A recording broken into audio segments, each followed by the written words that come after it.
If there's one thing fans are known to be very fickle about and very against, it's the repetitiveness of storylines in wrestling. Now, there are exceptions. If you decide to rehash and repeat a storyline from 5 years ago at the earliest, that's fine. Because even though it might have the same players or different players, at least it's something to kind of refresh things, kind of intrigue people for a while.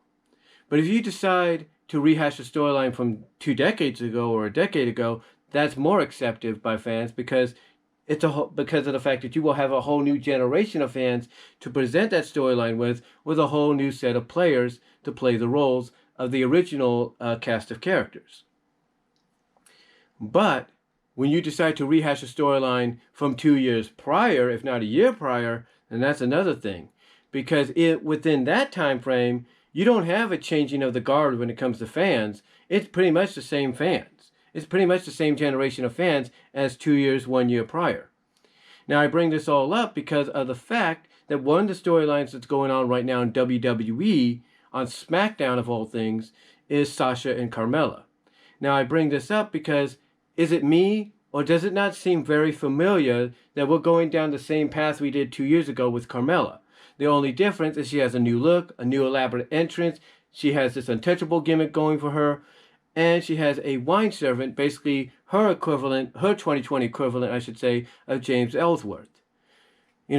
Besides that, it's pretty much the same thing or the same portrayal and gimmick that she played 2 years ago. Again, the things that I just mentioned are the only differences.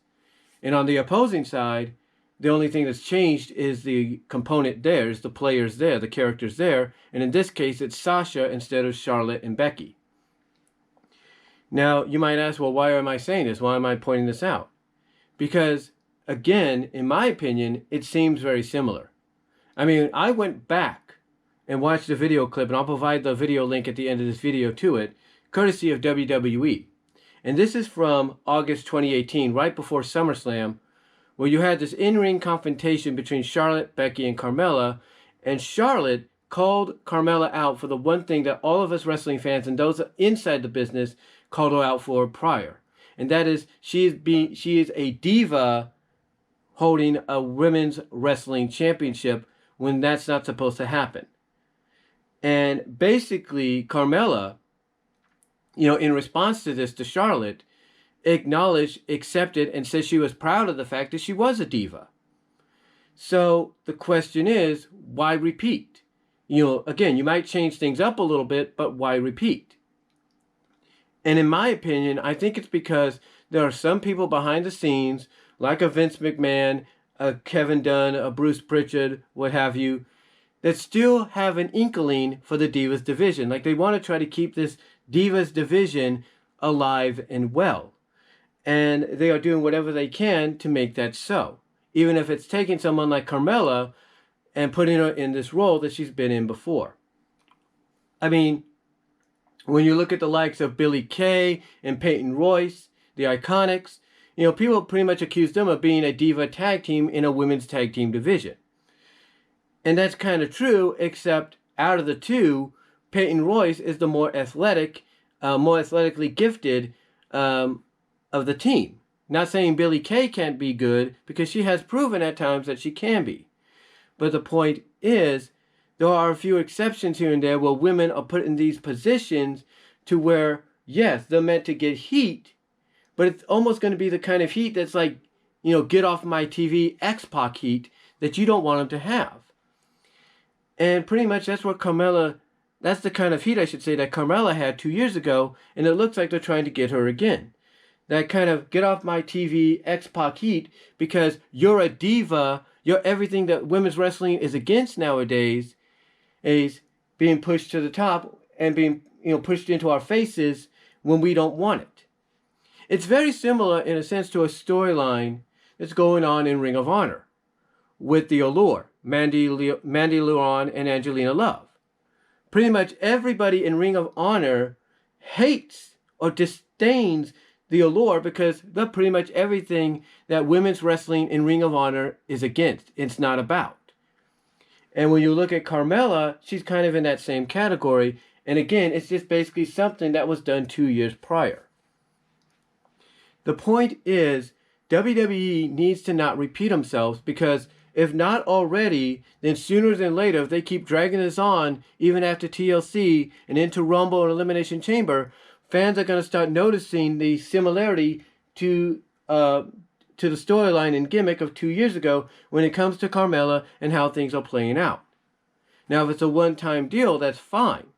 Let it be a one-time deal, and then have Sasha Banks, or Carmella, if, they put the belt on her, but mostly Sasha Banks, which a lot of people are hoping, move on to her next challenger in the next few months to build up to a potential match at WrestleMania with what a lot of people are hoping is her opponent in Bianca Belair. But with that said, though, there is one thing that kind of struck me as being, really? You don't think they have other options for Sasha? And that is what JD from NY206 said. Now, I have a lot of respect for JD. I like his podcast. Very good podcast. He doesn't hide how he feels about things. If he feels something is crap, he'll let you know, oh, it's crap. If he feels something is excellent, he'll let you know it's excellent and recommend it. And I do recommend you guys check out his podcast. But the thing is, JD said something that really caught me off guard, or surprised me. And he said basically that there was no one else on the SmackDown Women's roster to challenge Sasha. And I listened to that, and I was like, really? So you're saying Carmella's the only option they had? Even though he himself doesn't like the idea? And I have to disagree with him, because there are other options. There are other opponents that you could put Sasha against and even do some intriguing storylines with and rivalries. One, right at the top of my head, Natalya. The storyline of the Boss versus the Boat, best of all time, sells itself. No matter how you feel about Natty, it sells itself. And I know Natty would agree with that. And if you were to, promote that match for the Rumble, people would be more intrigued with that matchup to see if they would put the belt on Natalya at the Rumble than they would wondering if Carmella's going to get the belt at TLC. The same with Ruby Riott and Liv Morgan. You could do one-off, championship matches for them on SmackDown and all that all you want, whenever you want. And people would still be intrigued with those matchups than they would with what's going on with Carmella. Because, again, they would be wondering and they would be invested in whether or not maybe, Sasha would lose to Ruby or Liv. But then, here's the real kicker. You have your current women's tag team champions in Nia Jax and Shayna Baszler, who can cross across all three WWE brands. Why not throw them into the mix? And mostly Shayna Baszler, because people would love to see that. The Queen of Spades against the Boss? Sign me up. Sign Alex Hicks, just Alex up. Sign the Schleg Daddy up. Because sign JD from NY206 up. Because that's a matchup that would be more intriguing and would get more investment put into it, not just by, the WWE, but by the fans themselves, if that gets promoted as a future pay-per-view match. Because it would be more believable, and it would make you really wonder, oh my gosh, are they going to take the belt off Sasha and put it on Shayna? It would make you think. The same thing with Nia Jax, despite how you might feel about her. It's more believable. It's more intriguing in a sense. And when you compare it to Carmella, people would rather see those matchups than this. People would rather see potential title changes with those women against Sasha than Carmella. So the thing that I'm getting at is, what I'm pointing out basically, because I am doing this, without a script and off the top of my head, what I'm trying to get at is this. If this Carmella situation is a one and done deal, if it's a one and done deal, that's fine. Then you let Sasha move on. But if it's something that you're going to continue on for the next 2 months, people are going to get tired of it, and you're going to get more heat on Carmella, that X-Pac get off my TV heat. You're going to get more of that than you expect, and you're going to get people starting to realize that this is just the same storyline you did 2 years prior. and they don't want it. They want something different. And with Sasha as champion right now, probably at the longest reign she's had so far on the main roster, people want to see her go against different opponents. They don't want to see her go against somebody that's portraying the same gimmick she portrayed 2 years ago. The only difference is she's got a new look, a new entrance, and a new version of James Ellsworth. They don't want to see that. They want something different. So, again, maybe it's just me, but I know it's not. I know it's not just me, because obviously other people have to see this. Other people have to notice that this is the same storyline they pulled 2 years ago. They have to notice it. They have to. Again, the only difference is Sasha's in the place of Charlotte and Becky, and Carmella's got a new look, a new entrance, and a new little gimmick that's identical to the last one she had, and a new version of James Ellsworth. And that's it. That is it. So, I don't know.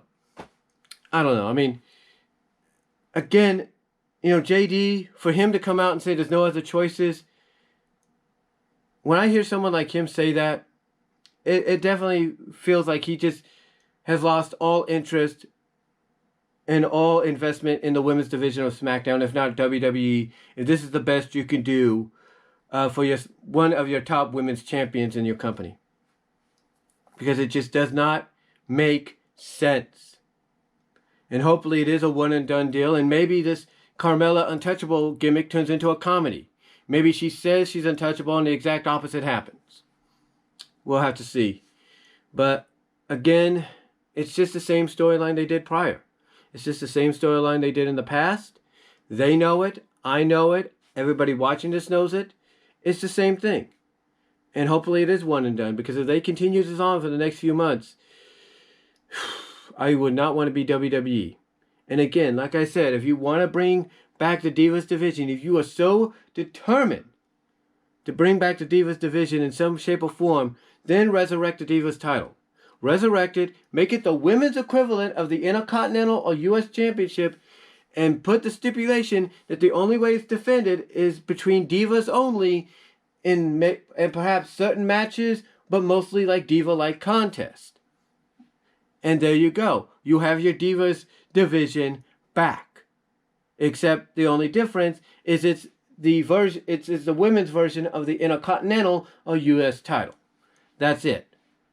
That's it. If you're determined to bring it back, go that route. And make the exception that only Divas can compete for it in Diva-like contests or matches. And that's it. Because again, it looks like that's what they want to do. They want to try to keep the Divas division alive and well somehow, and relevant, by focusing on women like Carmella, Lana, Alexa, Billie Kay, Mandy Rose at one point. That they obviously want to keep it alive and well. They want to keep it relevant again, and fans are not going to have any of it. So hopefully this is a one and done deal, and they move on. But let me know what you guys think. What are your thoughts on this whole, repetitiveness of using the same storyline and gimmick with Carmella, and the only difference being Sasha in the place of Charlotte and Becky? What are your thoughts on that being utilized 2 years later after it was already used and promoted and, basically, dead and buried? What are your thoughts on it? How do you feel about it? Do you think it's necessary for them to do this? Or do you think maybe they should make this one and done and go another direction and maybe make the untouchable gimmick for Carmella a comedy act? What do you guys think? Let me know down below. Alex6, just Alex, Slag Daddy, OTR Central. I would love to hear from you guys in a video response your thoughts on it, because I know you guys can give very opinionated thoughts. But let me know what you all think. Comment below, and I am out.